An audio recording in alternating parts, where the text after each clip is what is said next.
Next on Worcester News tonight, learning how to bank properly. A Boston bank group lending a hand to the city.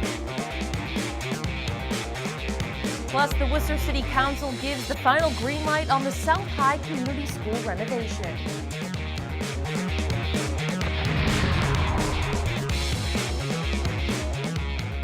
Good evening and thank you for joining us. I'm Anna Botari.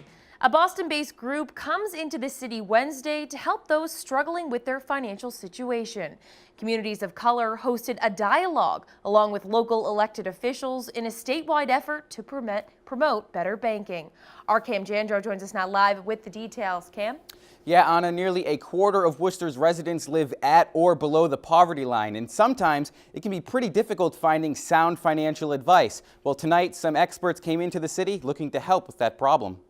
Clark University's Tilton Hall becomes a financial institution as part of a dialogue on banking, a way to help some struggling financially.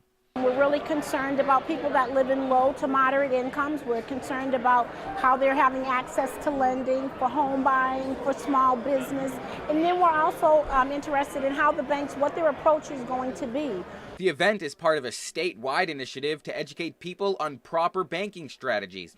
The U.S. Census Bureau reports roughly 22% of the city's population lives in poverty.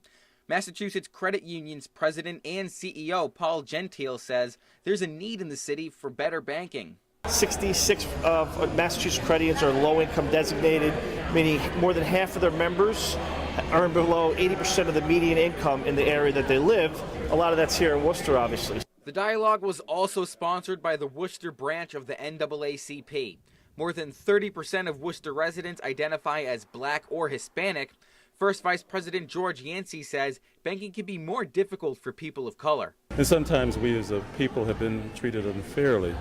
Hard to get loans. Sometimes we get higher interest rates, turned down for loans. The city's average median income is more than $10,000 less than the rest of the country, and organizers hope to change residents' financial situation. You know, what will grow out of this is a relationship between the banks, the communities, and we want people to have a reservoir of information such that if they have questions in the future, they know they have a resource. Now, tonight's event was the second of a three-part series across the state. The first was in Boston, the second here in Worcester. The third will take place later on this year in Springfield. Anna? Thanks, Cam. The Worcester City Council giving the green light this week on plans for the new South High Community School. The council approved a $194.6 million loan order for the project. The Massachusetts School Building Authority has set the project budget at $209.9 million, which they will pay just over half of. Mayor Joseph Petty says it's important for the city to invest in its schools. Families look for schools and public safety when they move to a city or stay in a city. Businesses are looking for a quality education. They're looking to locate here and make sure they have the workforce, make sure they have the good facilities to train kids. So this is a good thing for the city of Worcester. Petty says with this school project ready to go, the city's Doherty Memorial High School will be the next order of business. An updated law set to go into effect this summer will make it unlawful for employers to pay men and women different rates. Some lawyers are suggesting employers conduct a self-audit to make sure their business doesn't have any disparities. Our Chandler Walsh has the story. An updated equal pay law rolls out across the state on July 1st.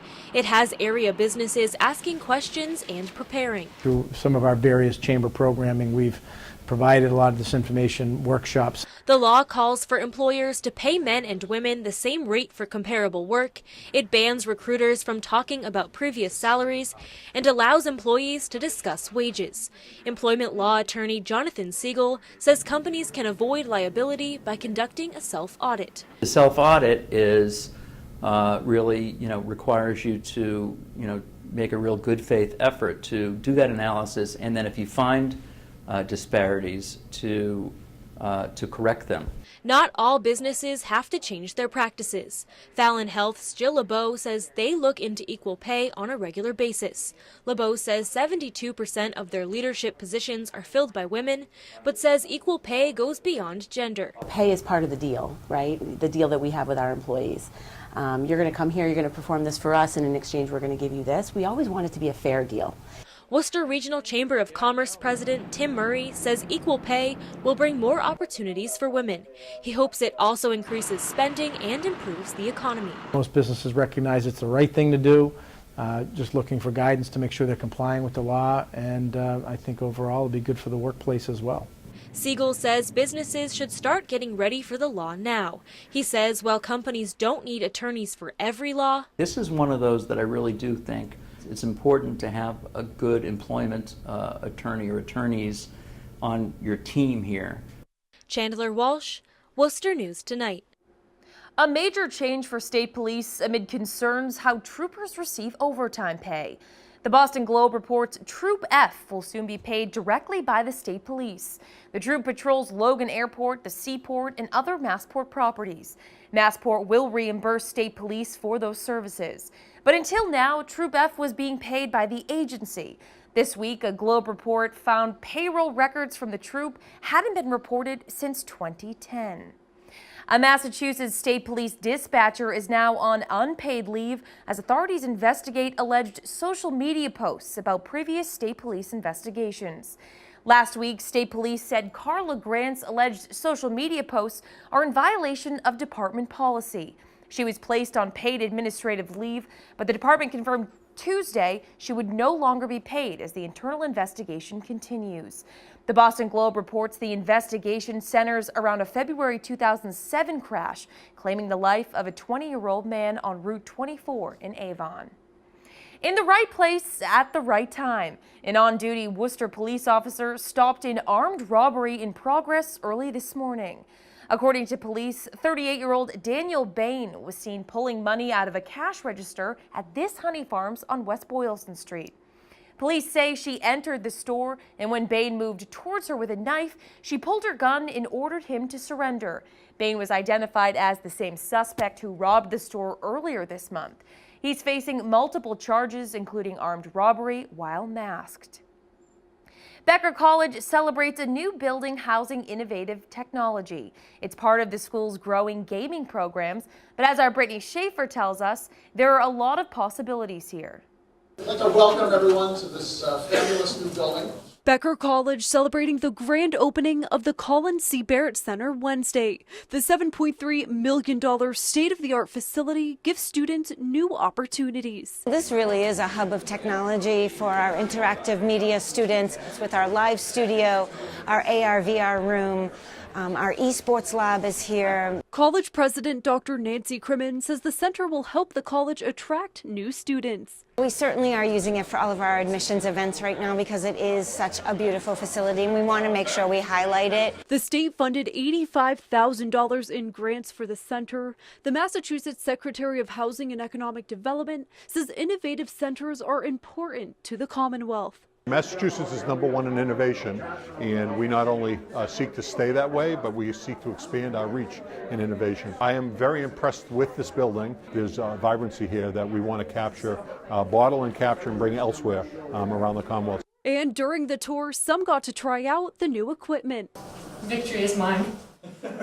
All students in the School of Design and Technology are required to create and publish a video game, which will all take place here. We added in motion capture, we added in virtual reality, we added in augmented reality between headgear and biometric feedback. So we have a facility that not only is about game design, but it's also a production management and video. Crimmins says this new facility wouldn't have been possible without numerous grants and donations. This building came about through the generosity of many different funders, foundations, local foundations, and a grant from the EDA. We're just so grateful for all the support that we've received. The center has been open to students since January. Crimmins says the new technology is being used every day. Brittany Schaefer, Worcester News Tonight.